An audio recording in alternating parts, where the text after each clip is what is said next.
Welcome back in, guys, to the GSMC Chip Shot Football Podcast brought to you by the GSMC Sports Network. I'm your host, Manny Maradiege, live today on Friday, September the 6th, to close out the week. What a game we had last night to officially start the NFL regular season. We're going to talk about everything that happened, my thoughts, my takeaways, previewing a little bit of the game tonight between the Packers and the Philadelphia Eagles down in Brazil, and also answering a big question that I think a lot of people have on their mind after last night is whether or not this loss to the Kansas City Chiefs yet again solely falls on Lamar, or again, is it more of a team-viewed issue?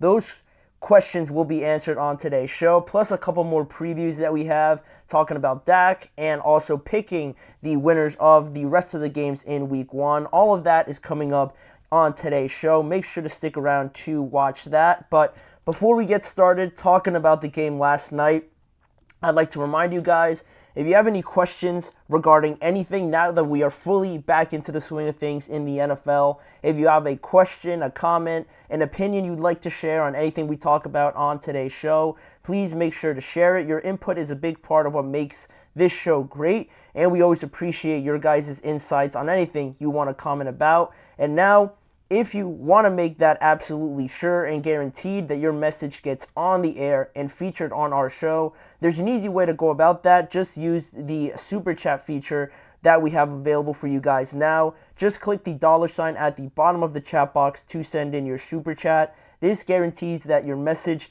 gets on the air, but also it's a fantastic way to support our channel. We rely on your support to keep bringing you the sports content that you love, and we appreciate every bit of it. So go ahead, don't hesitate to use that super chat button and let us know what you guys are thinking. But also, there is still the alternative option, the old Timid Donations link, GSMCPodcast.net. If you do prefer to use that to leave a comment or a question with that method as well. We couldn't do what we do on this channel without your amazing support, and we're always so thankful for you guys when you guys are active and interactive with our shows and also helping us out as well.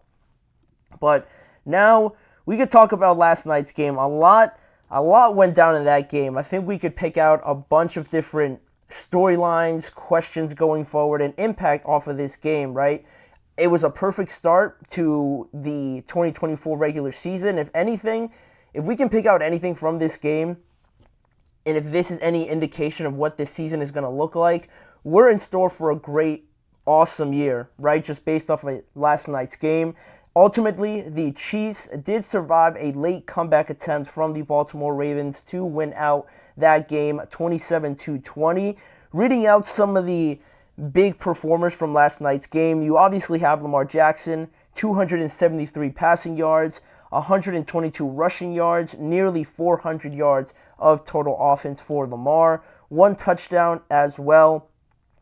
Derrick Henry, their big addition to their backfield in Baltimore, he had 13 carries, 46 yards, and one touchdown as well. Then you look at one of the breakout stars, I would say, Isaiah Likely, again on the Ravens side, 9 receptions for 111 yards on 12 targets, a touchdown as well for him.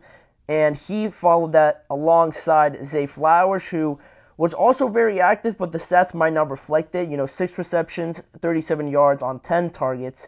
And I mentioned the targets for these two guys because it was interesting, and it will play out to the point I'm trying to make later on with this preview. But Isaiah Likely got 12 targets, Zay Flowers got 10 targets, and also Justice Hill, their running back, was the only other player to at least get 8 targets in the passing game. Everybody else had around 5 or less for the Ravens, so that's something I will point out a little bit later. Then on the Chiefs side of things, Patrick Mahomes, almost 300 yards in passing yards, 1 touchdown and 1 interception in yesterday's game. Rashee Rice, not a breakout star considering the form that he was on to end the year last year. He had 7 receptions, 103 yards, no touchdown for him.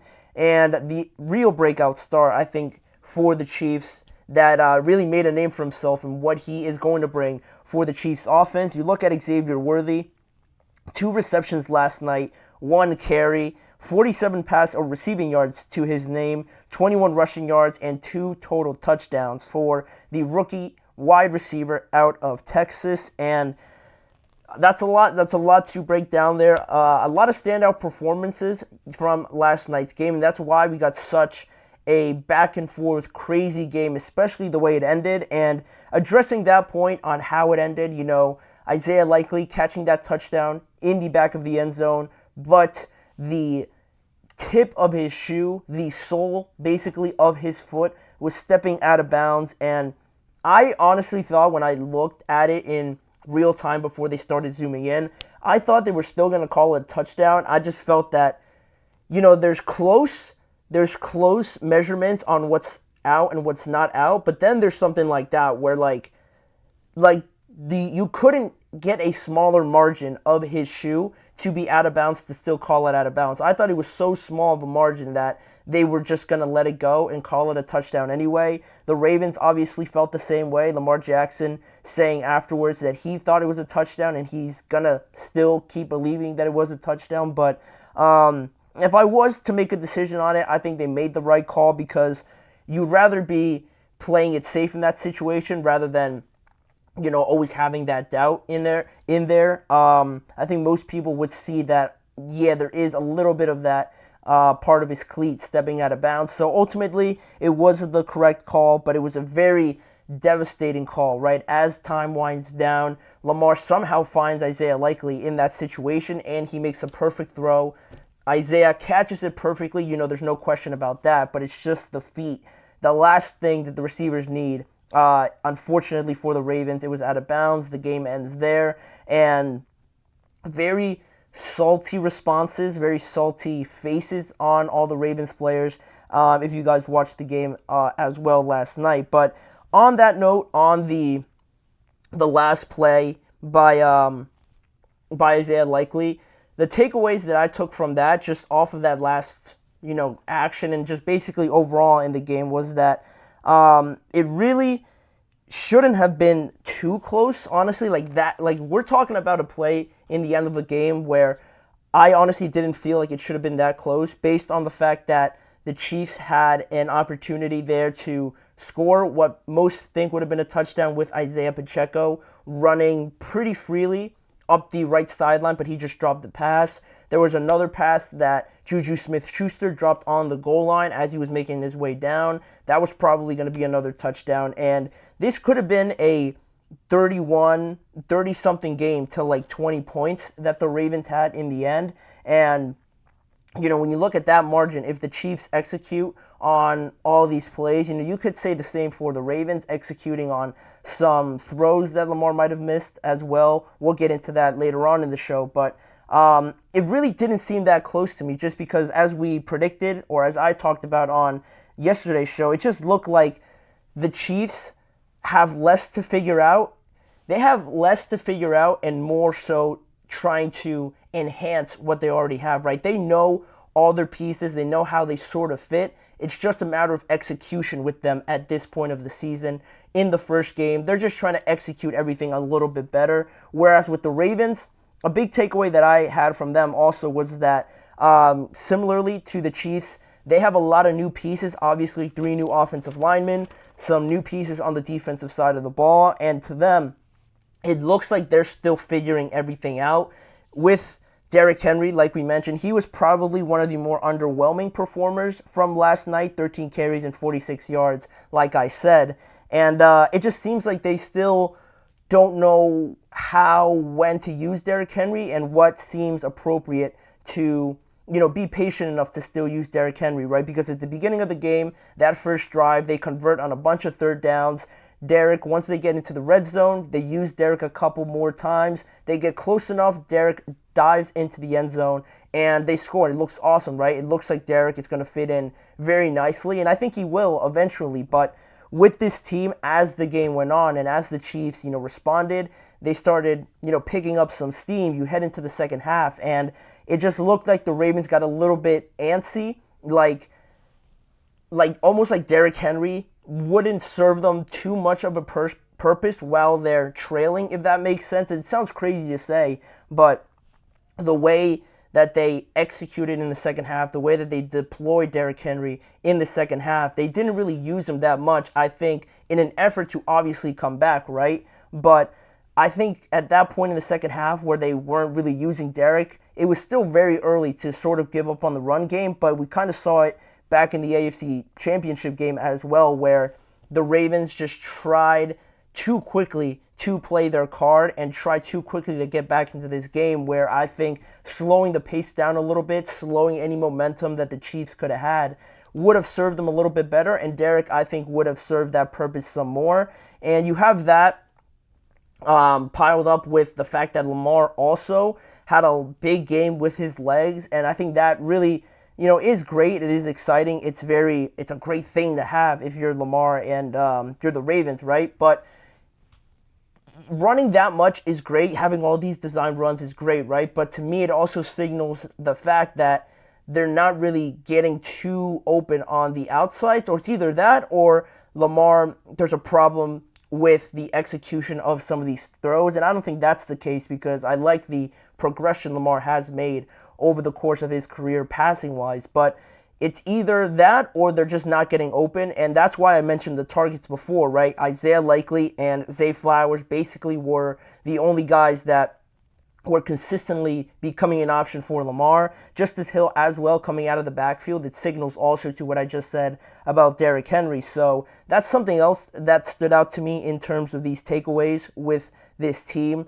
They have to still figure how everybody's going to fit, when and where and how to use Derrick Henry as well, how it fits with their offense, how to play it off of Lamar and his running ability. It's all there right now, but it's all sort of just piled up in a big mess right now. They kind of have to mold it and shape it out to how they want to execute it. And it's obviously way before anything really, truly, matters in terms of playoffs or anything like that. But of course, you're left sour not winning this game. You felt like you had a great chance to win this game. But in terms of the Chiefs, and I won't really mention too much because I think it shows exactly who we thought the Chiefs were, right? The offense looks way better than it did last year, and we knew that coming in, and they didn't even have Marquise Brown. Just wait until he shows up and plays alongside Xavier Worthy, Rashee Rice, and Travis Kelce. You hardly really heard his name throughout the game, but that is all right now. It seems like you don't necessarily need Travis to have 7 catches for 90-something yards each game. He more so needs to just pick his spots. They had it on a big third down conversion where Travis Kelce got open. Having him more in that role, appearing when Patrick is scrambling and they have that great connection, that's all right now, because you have all these great young receivers around this Kansas City offense that I think just reaffirms what we had believed going into this game. And it's looking like it's hard to pick out something bad to say about the Chiefs, honestly, because the defense stood out as well. They played very well. The offensive line for the Ravens is something else that they need to figure out, like I said, like much of the other things. But regardless of that, with all the questions and doubts that we had about the Ravens, it was still a great game, a fantastic finish to the opening game of the NFL regular season, and I don't think we could have asked for much more. The drama, the back and forth and everything, the controversy, it was all wrapped up into one game last night, and it was very exciting to follow that up with a game tonight. It's going to be hard to do, but we're going to keep our hopes up in that. We're going to preview the Packers and the Philadelphia Eagles coming up, but before that, I had a question to bring up as well. Just off the bat of this game, we're not going to leave this topic just yet. We're going to answer the question whether or not Lamar should take most of the blame for last night's loss, or is it more on the Ravens for the penalties, the execution, and things like that. We're going to answer that question right after this break. You're listening to the GSMC Chip Shot Football Podcast.